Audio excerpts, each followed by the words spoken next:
Hi, this is Corey Johnston, and today's lesson is going to take place in the 5th chapter in the book of Job. We're going to take it all the way to the first 16 verses. This is a continuation of Eliphaz the Temanite's words, who this is the first response to Job. So the dialogue begins. So what begins as a chapter of a monologue is just Job. Him and his friends are gathered together. First off, we got to take it back to the opening chapter. All these devastating possibilities become realities in Job's life, and it happens quick, and it happens suddenly, and it happens totally, and it happens inexplicably. So Job and his friends gather. We meet the friends in the 11th verse of the second chapter, and Eliphaz was one of them. He's the top of the list, and he's the oldest of the comforters. And Job would dispute how comforting they were, but that's what they're called in that verse. And he's also the most elaborate. So he opens off and he responds. Job is the first one. And in Eliphaz's defense, even though Job is ultimately vindicated to Yahweh, who is privy to this dialogue, he says he does get the initiative for Job to try and make sense of it all, because Job's response to all this is basically a death wish. He just wants to give up. He not only wishes for death, but wishes that he was never born. He regretted ever having to live, to experiencing the pain that he had was now experienced. But Eliphaz, to his credit, he's not the most comforting or empathetic friend, but he does play the functionally essential part of getting the dialogue in notion. And so to Job's one chapter, Eliphaz gets two. This is all him speaking. And Job responds in the 6th, but what does he say in the 4th? He appeals through observation. As in the first half, there's two halves of this chapter. There's the part where he appeals to observation, and there's the part where he appeals to revelation. And the problem with observation is that it is so limited from a human vantage point, and the problem with his revelation is it was of dubious authenticity. We'll get on that as we get there, but he observes that Job's strength instructed many, made weak hands strong. His words have raised up him who was stumbling and strengthened the weak bones. So he's observing that he had lived a good life prior to this point, but eventually he argues that he had some secret sin that he was not confessing, and it was that's what killed his children and everything else. So and then from his observation, it comes upon you. So now you're getting a taste of the own medicine that you had helped administer, the relieving of healing when you had the resources to do. You are troubled. This is not a dishonest observation. Job has every right and reason to be troubled in such a situation, but he boils it down to a question of faith. And then he appeals to observation more explicitly in the 8th verse, but beginning in the 7th verse, remember. So that is somewhat tied to observation. Please remember, please, who being innocent has ever perished, and where have the straight ones ever been cut off? In other words, the children themselves were wicked, if not paying the price for Job's wickedness. The children who had died suddenly. Job lost everything he owned and everything he had, his property, his possessions, and most devastating, his children. And he also has horrible skin boils on him at this moment in time. So, of course, he has every reason to be impatient and troubled. According to what I have seen, those who plow wickedness sow suffering reap the same.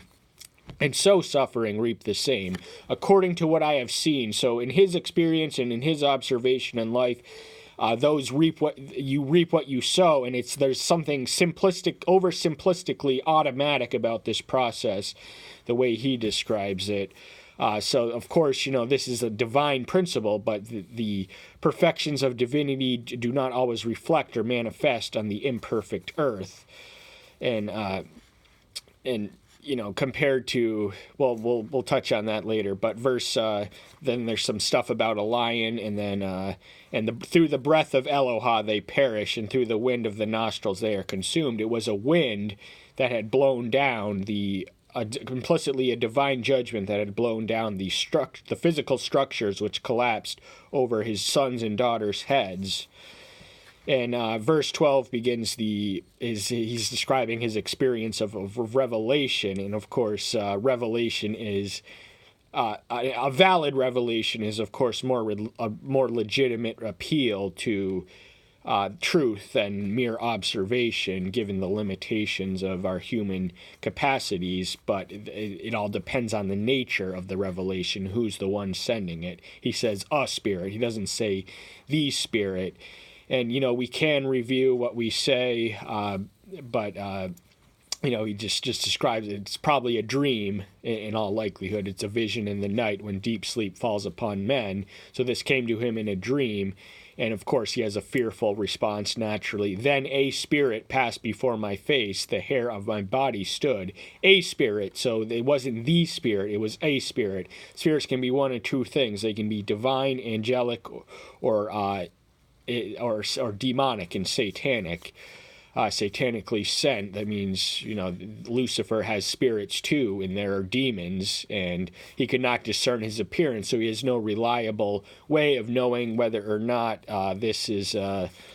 But the testimony of this angel does seem to be consistent. His theology is completely correct in this instance. Is mortal man more righteous than Eloah? Is man more clean than his maker?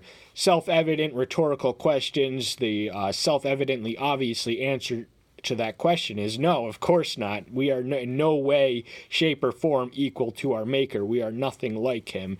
And then, this is... What comes after this is open to interpretation, whether it's the angel continually speaking, or if it's Eliphaz's commentary on it, and we invite you to read that and figure that out for yourself. But the 21st verse, are not the cords of their tents pulled up? They die without wisdom. So tents is a symbolic thing to a life or a house, and to die in ignorance, to have learned nothing from life, is the greatest tragedy of all. That essentially means you failed at life.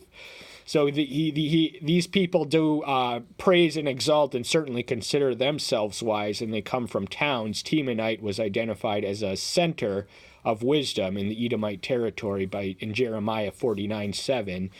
But Job is wiser than all of them, and none are wiser than Yahweh, who eventually answers Job's request to have an audience. And it is Eliphaz, remember, who stimulates Job into struggle to make sense of it, because Job just wants to give up. Opening verse, lesson 5, chapter 5, book of Job. Call out, please. Is there anyone to answer you? And to which of the saints who would you turn? So he asks two questions in that verse. The first is, does anyone answer your prayers? Is there someone in the sky? Do you know? Does he speak? You speak to him, but does he speak to you? This is how we know. If that's how we receive the answers to our prayers.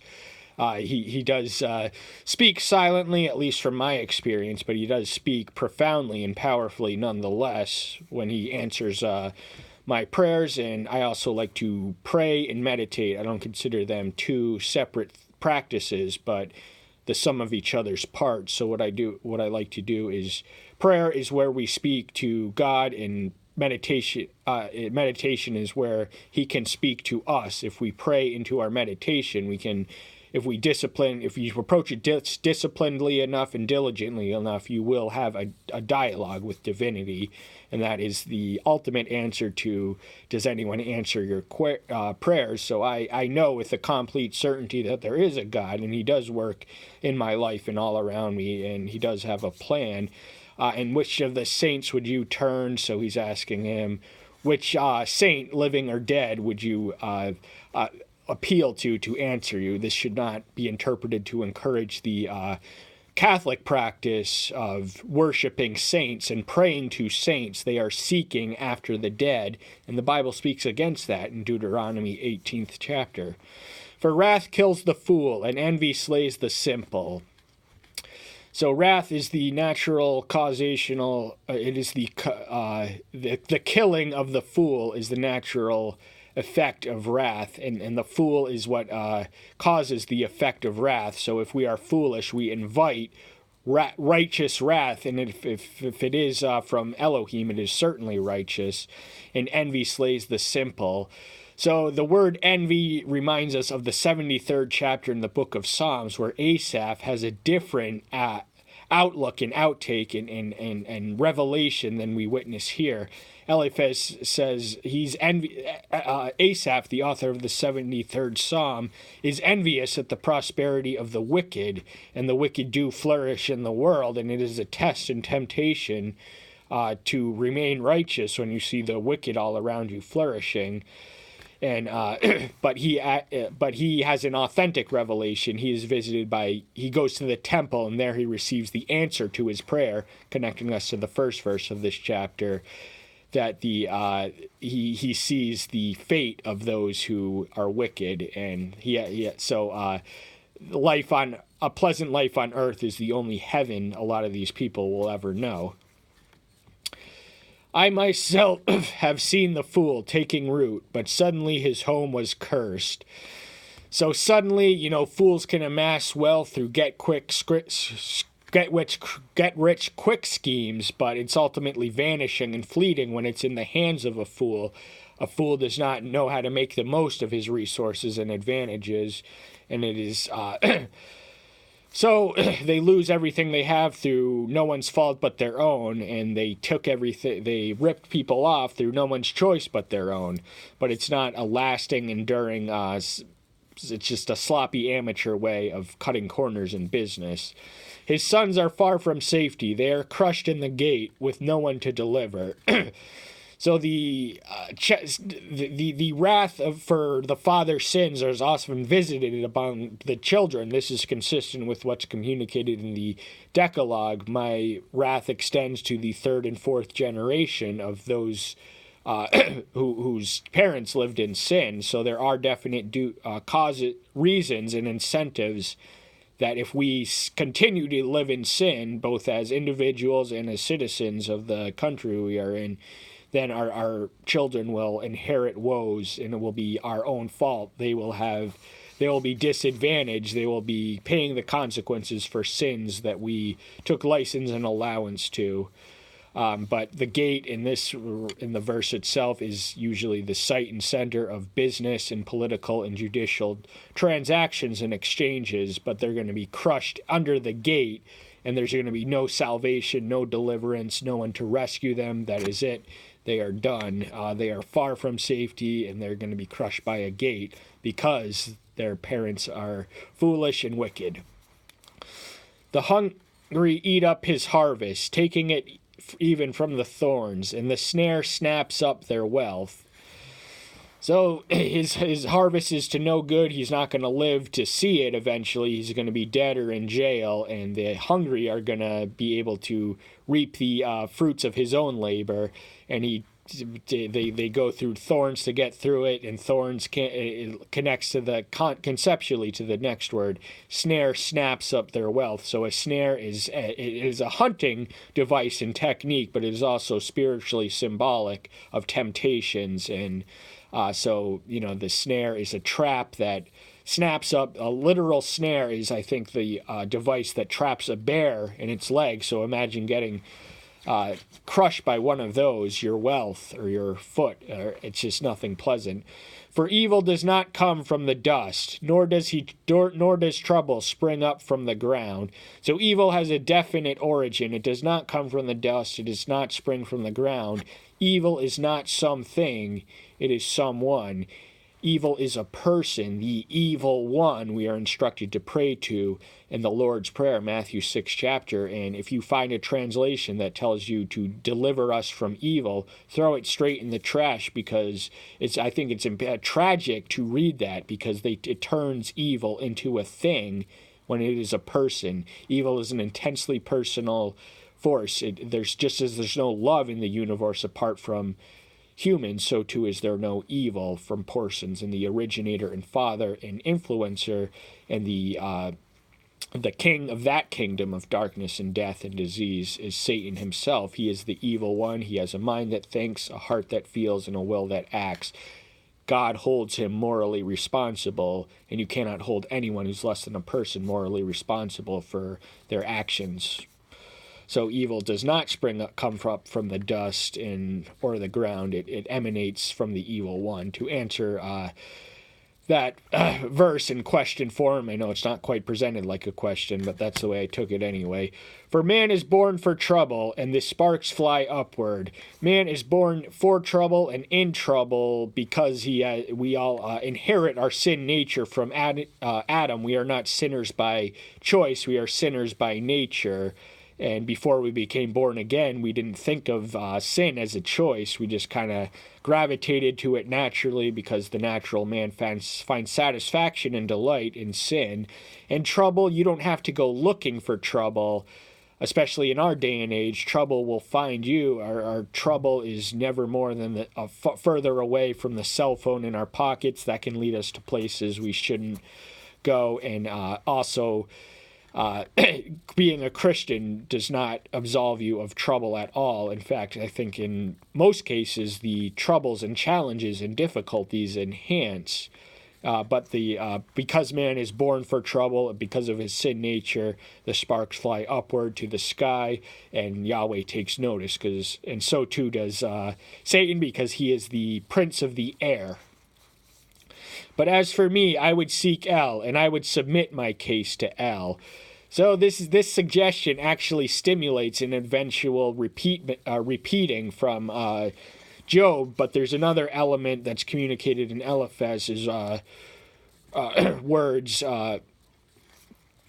Seek, if we seek and ye shall find, and we are blessed are the pure in heart, for they shall see the face of Elohim. And he's and seek and ye shall find is what is communicated in Deuteronomy 4:29 and Jeremiah 9:23, I think. Don't quote me on that, but check me, reference this. I do strive for accuracy, not 100%, but I usually know what I'm talking about and where it is. But submit the case is the thing that he acts on, and he eventually requests out loud. He wants his day in court with Yahweh. And then this marks the distinct literary transition. The first half of the 5th chapter, remember we're only taking this up to the 16th verse, has 2 parts. One is the appeal to observation, which parallels the form in that, and the other is a doxology. This is his expression of praise, and he is eloquent. He is, there's aesthetic merit and beauty in his doxology, even if his theology is slightly too simplistic and too archaic and too harsh, and not reflective of the reality. But Elohim is one who is doing great and unsearchable deeds, innumerable wonders, who is giving rain on the earth's face and sending waters on the field's face, to put the lowly on high, and those who mourn shall be lifted to safety, thwarting the schemes of the crafty, so that their hands do not work effectively. So this is the first semicolon in that sentence. We want to take it from the top. His doings are great and unsearchable. This is communicated in passages such as Romans 11:33-36. There's the mysterious and inconceivable, and he is unimaginably great. His greatness is beyond our reckoning and our abilities to perceive or intuit.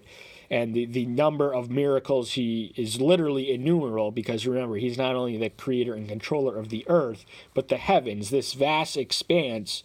There are several miracles going on, thousands, millions at any given time across the physical phenomenon. He truly does do wonders beyond number, wonders we know not of, and so a spiritually dead person will not know the nature of miracles. They will not appreciate the miracles in their life, but he's not a spiritually dead person. He's just slightly spiritually immature, objectively speaking, but giving rains on the earth's face, that is part of his grace. And in Matthew's 45th chapter, he does this indiscriminately, both to the wicked and the just alike. The difference is that the just are grateful to the giver. The wicked are at best grateful for the gift.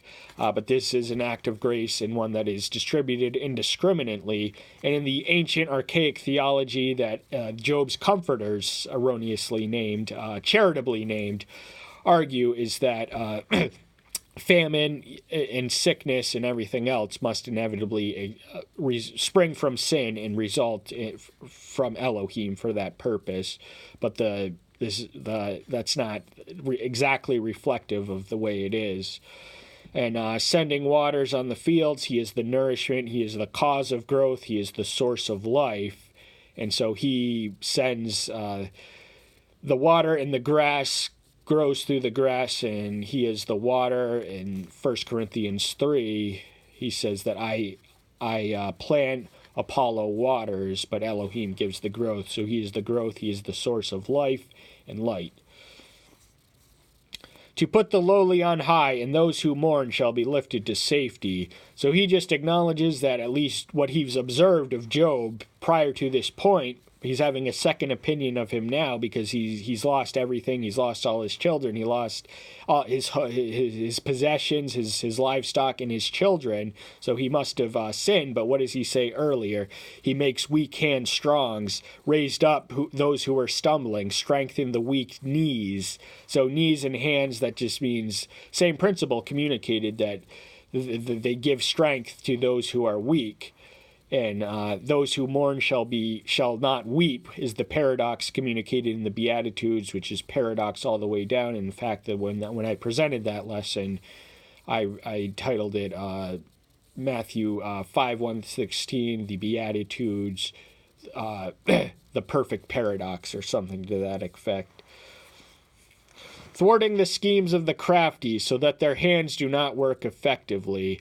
So the crafty, they got clever minds, but their minds they're going to be ensnared by the wiser one's omnipotent sovereign providence, who can make the crafty turn their own devices into traps for themselves, and that their hands will not work ineffectively. So that all these machinations of their mind will not be put in motion in the physical world. So it will not be a mind over matter scheme victory in their scheme, because matter will interfere with their minds and interfere with their intentions and designs and purposes. Catching the wise in their own craftiness, and the counsel of schemers are swept away. So this is actually the only quote from Job in the New Testament. Paul uses it in 1 Corinthians 1 to establish the inferiority of worldly or carnal wisdom in comparison to Yahweh, whose wisdom is intuited by babes but lost on the crafty. The Savior said that somewhere in Luke's 10th chapter, 10:21, I believe. But so those who think they are wise are not really wise, because he is an omniscient. That means unlimited or infinite knowledge and wisdom and just everything. He is the master in mind and matter and spirit. So all three elements of our nature. He is supreme sovereign jurisdiction, unlimited and omnipotent in each one. And the counsel of schemers, it sounds creative, it sounds clever, it sounds like it'll work to them, but they're going to be swept away. So he's going to intervene and thwart their plans to ruin. By day they encounter darkness, and at noon they grope as in the night. So even though by day they're accustomed to being guided by light, there's going to be darkness in their paths, and the darkness is also analogous to sin and ignorance and doubt and just not knowing. So darkness is a state of being we generally want to avoid, at least in the spiritual sense. We have to live with darkness in the physical sense, but we don't want to live in darkness, in ignorance or sin, or under the devil's domain. And at noon, that's when the sun is usually out by then, but they're going to be groping about as if it was night. That's what you do when you can't see. You have to feel around. You have to rely on other senses. If you ever put yourself in a basement where it's all been all lights, what I like to do is feel around so I don't crash into or bump into anything. But he saves the needy from the sword of their mouth, from the clutches of the strong. So there are needy people and there are strong people, and we also read of a mouth that is compared to a sword. So words can be weapons; they are tools, and any tool that is constructive is potentially destructive. And when a tool is converted into immoral, destructive purposes, it becomes a weapon. But it can also be used to create, to construct, and everything else. So how we use our words is we will, if we use them as weapons, he who lives by the sword will die by the sword. So that's not a victorious life lived if we use our words as weapons rather than tools. But he saves the needy from the clutches of the strong. The strong are the rich and those who oppress the poor, the needy, but they have a divine protector and a divine enabler and divine power working on their behalf. Thus the poor have hope, and unrighteousness shuts her mouth. So the poor do have hope. There's always hope for a better world. There's always hope for improvement in this world. And if you are poor, you just have to stick with it and see it through. So I don't plan on being poor forever, but I am poor right now, and I do have hope. But, that's not the measure and quality of life. I consider myself spiritually satisfied. But, and poor is a relative term. So what we think of as poor in the United States of America is in fact rich in most of the world. Most of the world lives on $2 a day, or about half of it. And, even the bum on the street collects more than that in an hour. So we just want to put the term poor in perspective. But there's always hope, whether you're rich or whether you're poor.